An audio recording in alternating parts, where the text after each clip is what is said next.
This is AP Calculus Lesson 9-3. We are talking about approximating average value. Note that this is the last lesson in the unit, and we are now talking about average value, which is going off of our Riemann sums, but more in depth. All right, so what is total change? The total change is just the area under the curve. It is using a Riemann sum to approximate the table. We are approximating the integral from, well, let's just choose a random one. Instead of 0 to 7, let's choose 1 to 7 of our function, RT dt. That represents the total change. If it asks you to interpret this thing, what is this thing? You say it is the total change between time equals 1 and time equals 7, and then you have correct units. Our units for this one would be in inches because we're taking the antiderivative of a rate, so we go back to just inches. So let's arbitrarily say, yeah, that's, I don't know, 52. 52, and our units here are in inches.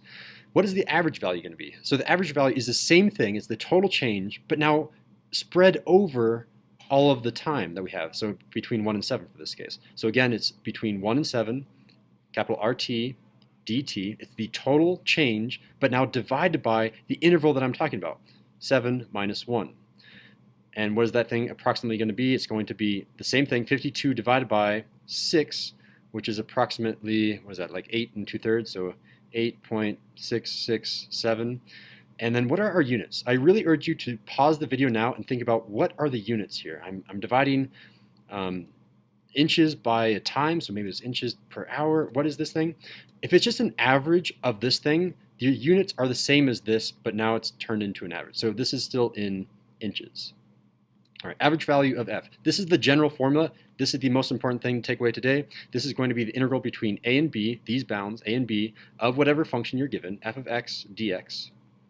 That's all divided by b minus a. This has a different form, and this form actually shows up a little bit more often on the AP test in terms of the questions they ask. It's 1 divided by b minus a. They pull out that fraction in front, and they multiply this by the integral from a to b of f of x dx.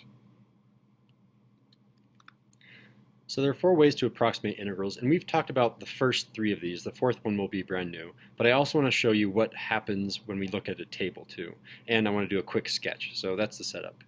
All right, so for a left sum, we're using, say we have an entire list of values. So all of these boxes are actually full. I just chose 3 of them at random to show you what's going to happen.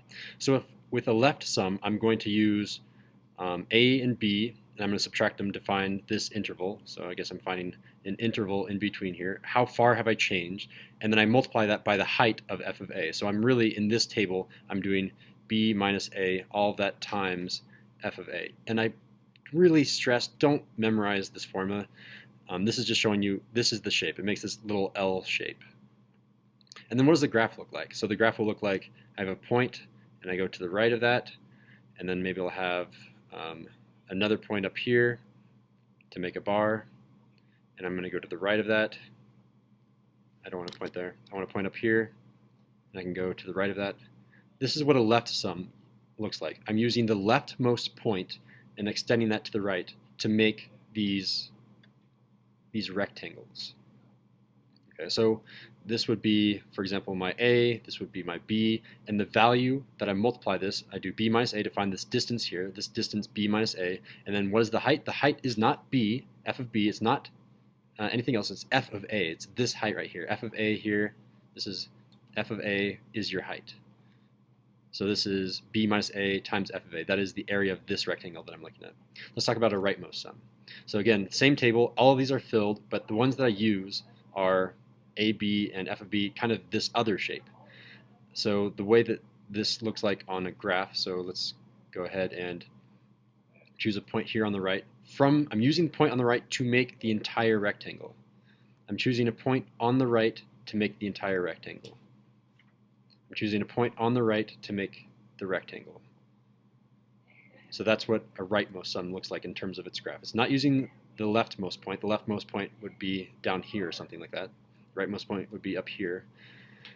So that's what our graph looks like, and we can say that our a and b, let's make this our a and this our b. It doesn't exactly correspond to the table, but that's fine.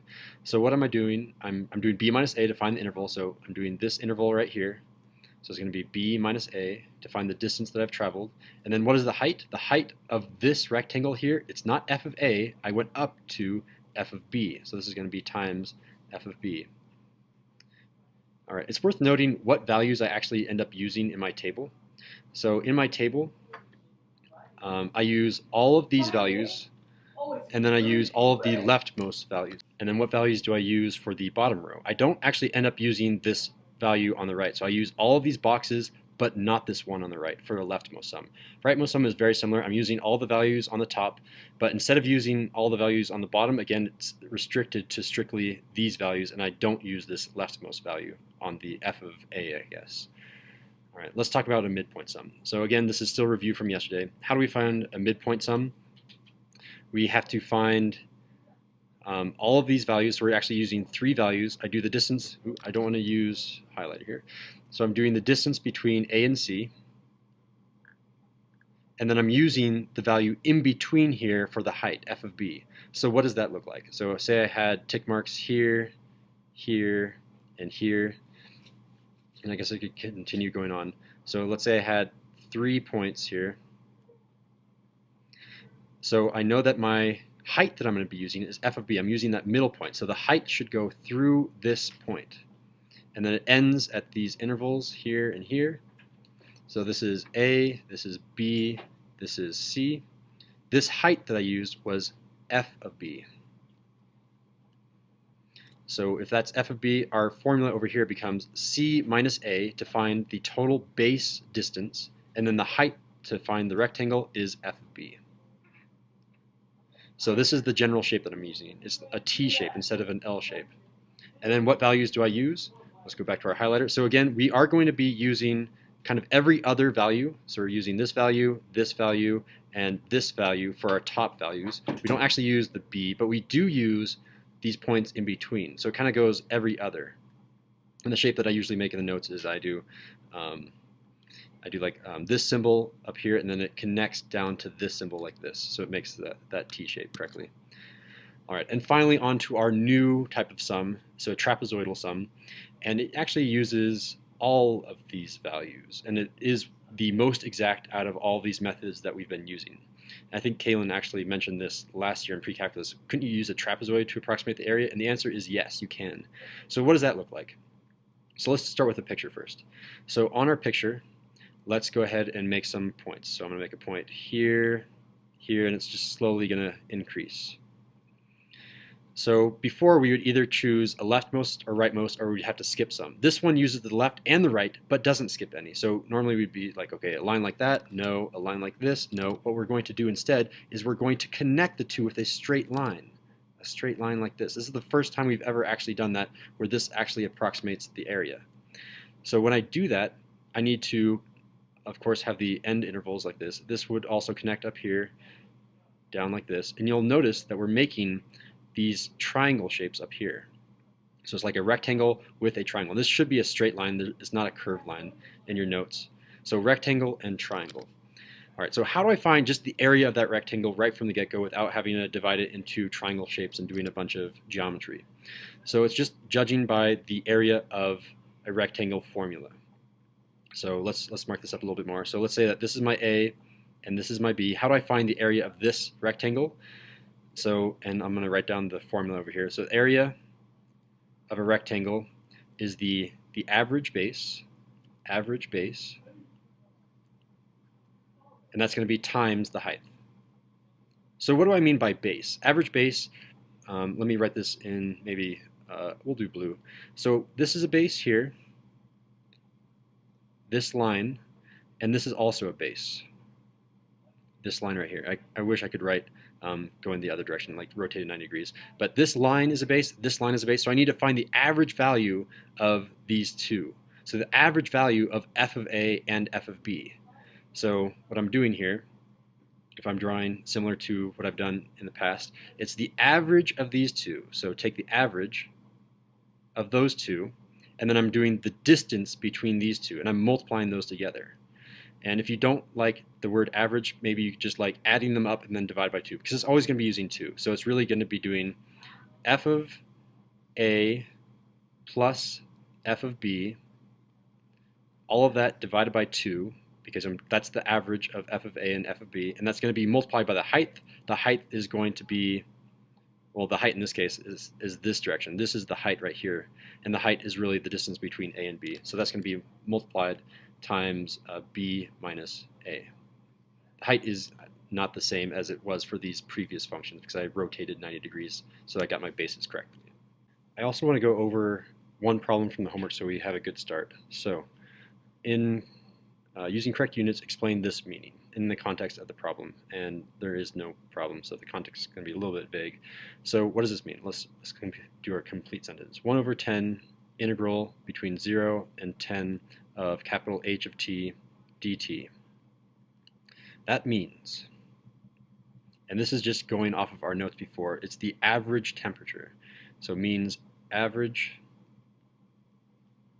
temperature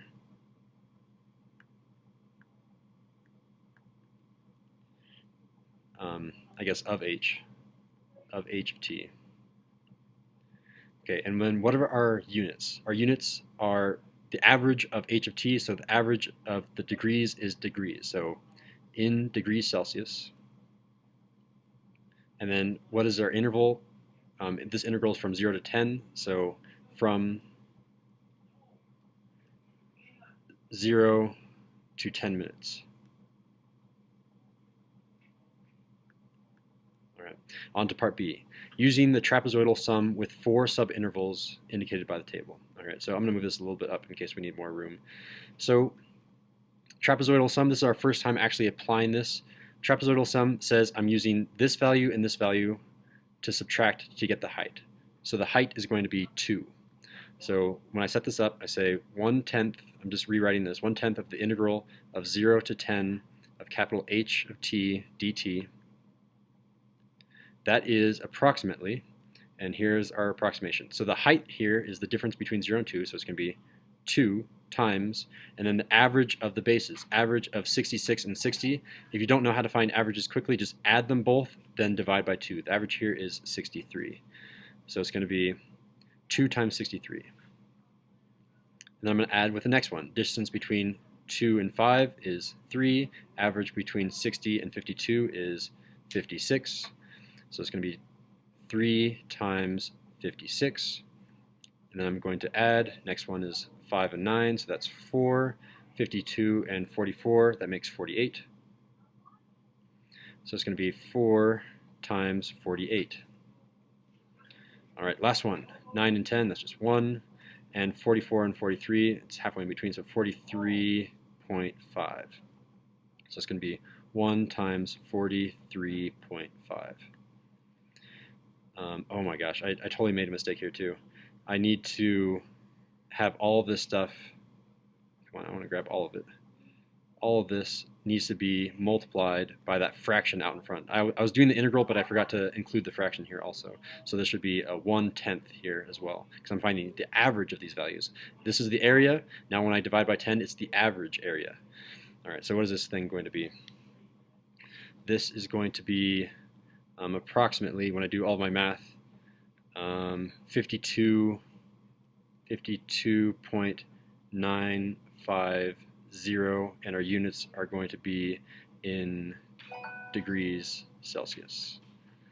All right, so that's all I have for you. Go ahead and make sure you do your summaries. You should have done the summary before doing the homework problem, but now you have the homework problem as well. All right, I'll see you girls later.